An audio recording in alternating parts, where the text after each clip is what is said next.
From the impeachment trial of President Trump to the race for the Democratic presidential nomination, the end of 2019 leaves a lot of unanswered questions heading into the new year.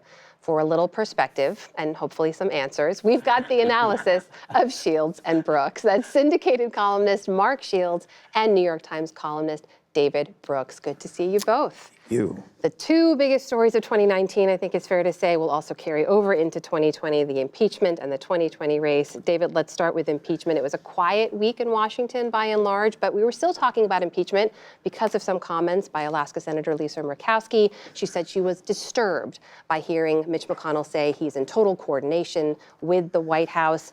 Did her remarks surprise you? Well, no, because I agreed with them, but I couldn't tell how disturbed she was. It was an Alaska broadcast interview, and it wasn't like, oh, I've got a flea under my ankle disturbed, or was it, this is terrible, I'm going to do something about it. Yeah. So that part wasn't clear. But it's certainly true that, you know, when I started covering the Senate, you had senators like Robert Byrd and Arlen Specter, some of whom loved the Senate more than they loved their party. And the institutions and procedures of the Senate were very valuable to them, and they knew a lot, and they were always quoting the obscure rules. And Mitch McConnell is not of that school. And so the Senate's job here is to be the judge, to be the arbiter, the objective arbiter. And he's just saying, no, forget all that. We're siding with the White House. And I can understand why it disturbs Lisa Murkowski. It should be disturbing a lot of other people. You know, Mark, the New York Times editorial board published this editorial late today. They called it a stirring of conscience in the Senate. They also wrote at least one Republican, Lisa Murkowski, wants the Trump impeachment trial to be more than a test of party loyalty. Others should follow. Do you think others will follow? I think others attempted to follow. I think Lisa Murkowski, let's first acknowledge, she is unique. In the past 65 years, exactly one United States senator has won as a write-in candidate. She did that in 2010 after she lost the Republican primary to the Tea Party candidate, backed by Sarah Palin and Laura Ingraham and Mark Levin and all sorts of other distinguished Americans. And then she came back and won as a write-in. So she stared into her political grave already. I mean, she knows. I mean, she's not a bedwetter or a nervous Nelly or whatever you want to call it when it comes to anxiety. So I think that gives her a certain independence that many of her colleagues in both parties don't have. And I think it's significant. I think David's point about Mitch McConnell is an important one, that Mitch McConnell is strictly an inside player. He can't take it outside. In other words, if it's a debate about outside, Mitch McConnell loses. He's a very formidable operator inside the Senate, you know, sort of when nobody's looking, you know, and procedures and this and that. But, I mean, this is a question. Are they going to just rush to judgment, ignore any witnesses, ignore testimony, and live by the lie, which the president is telling, that is, I want these people to testify. I've forbidden them to testify, but I want them to testify because I want it out in the open.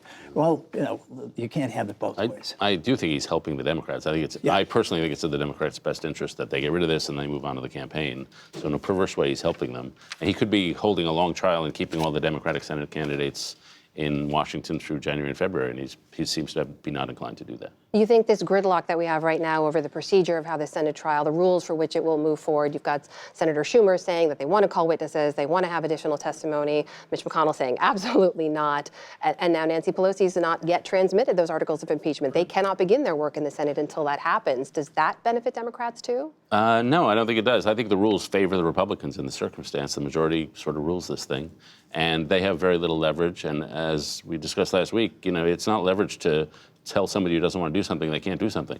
And that's basically what Nancy Pelosi is doing right now. Can you make a prediction for what's going to happen next in 2020 in the impeachment trial? I thought it was clear all along. He would get impeached and then he'd get acquitted by the Senate. Nothing has changed.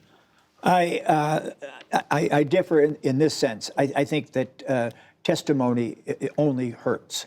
And to the degree that there is pressure for testimony and that people are unwilling, whether it's Republicans in tough races in 2020, to say they want to rush to judgment without hearing testimony, I think anytime it opens up. If Mike Pompeo, the Secretary of State, had something good to say that exonerated, exculpated the president in any way, he would have said it.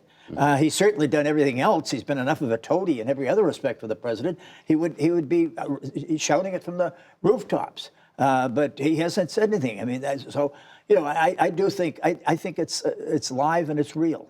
It's live and it's real, and it's certainly going to be dominating a lot of the headlines in 2020 as well. Let's talk about the 2020 race. It feels like we've been talking about this since 2016. We're coming off the last debate of the year, weeks away from those first ballots being cast in the early states. Mark, kick us off. When you look at the lay of the land in the Democratic field right now, what are you seeing? How are you assessing the candidates and where they are going into the new year? Well, doing them alphabetically. No, no. could be on B yet. I think we have to remind ourselves. I mean, history's mandate, and that is that there are only 3 tickets out of Iowa. We can look at it and say someone says, I'm going to run a really strong 5th in Iowa, but I'm going to bounce back in Florida. No, you're not. I mean, if you're not in the top 3 in Iowa, history tells us you're not going to continue. If you're not in the top 2 in New Hampshire, you're not going to be nominated. Nominees only come from those select groups. So there'll be an incredible pairing in a big hurry. I guess if you look at it, one of the things that has surprised me is Bernie Sanders' staying power. I mean, Bernie Sanders has raised more money in individual contributions than Donald Trump. And Donald Trump's raised a lot of money. You know, it shows that warmth and personality aren't everything. But I mean, no, I mean, you know, that a lot of Democrats are interested in ideas, ideology, positions, and Bernie's got a lot of all of those things. Yeah, David, he's consistently stayed towards the top of the pack in all of the polls, right? And when you're looking at this last debate, it was the smallest debate field in terms of who made it to the stage, but still a very crowded total candidate field. Right, and he's got 18 to 20% of Democrats, and his supporters are more likely to say, "I'm decided. I'm going with Bernie." And a lot of them decided 4 years ago, and they have stayed decided. So he's got a very solid base of support, more than any of the other candidates, at least more solidly loyal. The question is, does he have any of the other supporters from the other current candidates? Are people out there thinking Buttigieg or Sanders, Biden or Sanders? And the evidence so far is that he's got fewer of those people. There are a lot of people who are not thinking about him at all. Like, they have 3 people who they may support, but Bernie is not one of them. So he's got a very solid core. The question is, can he get anybody else to join that core? And I think that's why it still remains unlikely he'll get the nomination. But you've seen a ripple of panic go through the Democratic establishment this last couple of weeks as they think, well, it could be him. What do we do then? We've also seen some of the candidates start to kind of focus their fire more on some of the moderate candidates who've been ticking up, seeing some minor surges, Amy Klobuchar and Pete Buttigieg. What do you think their futures hold? Well, I mean, Buttigieg understands history. I mean, he's running first in the Iowa, according to the Iowa Des Moines Register poll, which has been sort of the gold standard, certainly, of polling over the years. In the last one, and that's why the fire is on him. I mean, I think there's a fear among Sanders, Warren, Biden, whoever, that if Buttigieg becomes the fresh new face and wins Iowa and then vaults into New Hampshire, it could be tough to catch him. So they're trying to knock him down to size before that. I mean, that was what the last debate in which you played such a prominent role was all about, was getting Pete, it seemed to me. Yeah, I've been struck by the real animosity to Buttigieg, especially among a lot of younger voters. That's striking to you. Yeah, right? I mean, they're really ferociously hostile toward him. And I think that's 3 things. One, for a certain class of people who went to a certain sort of school, they all knew the kid who got the Rhodes Scholarship, and they didn't like that kid. And he's like that kid. Oh, he's the guy who went to Bill Oxford. Clinton. Yeah, he was a more friendly version. Yeah. Second, Bill Bradley. he is, somebody wrote this, and I've forgotten who, that he provides the illusion of generational change without the substance of generational change. So he is an old person's idea of a young person, and so he doesn't really represent a radical break. And third, he is tacked to the center, and now is a moderate, and the left is out to get him for that reason. And the debate between the moderate wing, what we call moderate, they're all liberals, they're all pretty progressive. Like, as somebody pointed out, the most moderate person in this race is way to the left of Barack Obama. But them versus the Bernie Warren, that is the crucial debate of the next year, because the debates on the left are more important than the debates on the right now. Have we moved the needle forward on any of that? I mean, a lot of those major issues, healthcare and the economy and so on, those have been built along those fault lines, right? The moderate wing versus the progressive wing. Has the Democratic Party found its way forward yet? No, I mean, they're still wrestling. I mean, you heard him argue about free tuition. And I mean, the Democratic Party just somehow needs a dose of practicality. I mean, there are 2 million fewer Americans today with health care than there were when Donald Trump became president because of Donald Trump's policies, because of his administration's policies. Solely and specifically, the Democrats just won the biggest midterm election victory in their history in 2018. Just as I looked at it, 13 months ago. And so what do the Democrats want to do? Give up the advantage? My goodness gracious, no, we don't need that. We're going to scrap this. To me, it makes no sense practically when you have them on the defensive and you're on the right on the issue. So no, the logic is all to stay where they are. David, I think, puts it well, that whether it's moderate or not.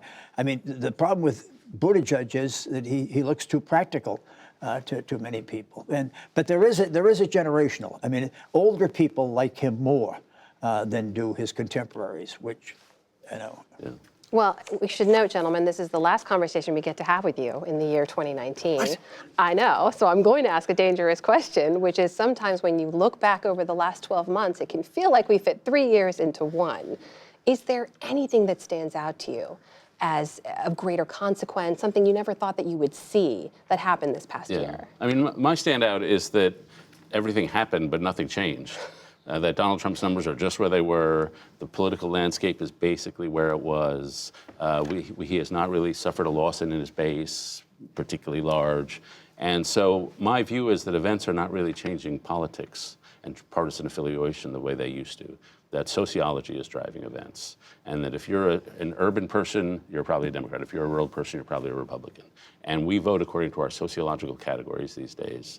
And events don't knock us off those categories. Mark, got a minute and a half left. What do you think? Donald Trump, and this is a visual that probably is not terribly appealing, but when it came to political coattails, turned out to be wearing a tank top in 2019. I mean, he went in and campaigned hard, made it about his presidency in both Kentucky and Louisiana. States had won by 25 points and 20 points, that his presidency was at stake, that he had to win, backing Republican candidates, both of whom lost. John Bel Edwards, the Democratic governor of Louisiana, eked out a victory, but an impressive victory nevertheless, after he expanded Medicaid coverage, after he increased teachers' salaries, and after he balanced the state budget from a $2 billion deficit that it inherited from Bobby Jindal, and had the best answer to Donald Trump, who had savaged him in the campaign. The President of the United States, God bless his heart. And I thought it was a brilliant way of doing it. The biggest surprise to me, quite honestly, being in Washington, D.C., was seeing the President of the United States booed at the World Series. Really? He's the only president in 100 years not to throw out the opening ball at baseball season. And now I understand why. And anybody thinks, oh, Washington's a Democratic town. People who go to the World Series, as David can attest, are if not the top 1%, the top 5%. I mean, it's an expensive ticket, it's an expensive proposition. And the spontaneous lock 'em up, it was a shock to me, and I know it was to the president. It was a packed year in 2019. Certain to be a packed year ahead, too. We're so grateful to both of you for being here. Thanks. Thank you. David Brooks, Mark Shields, thank you. Thank you.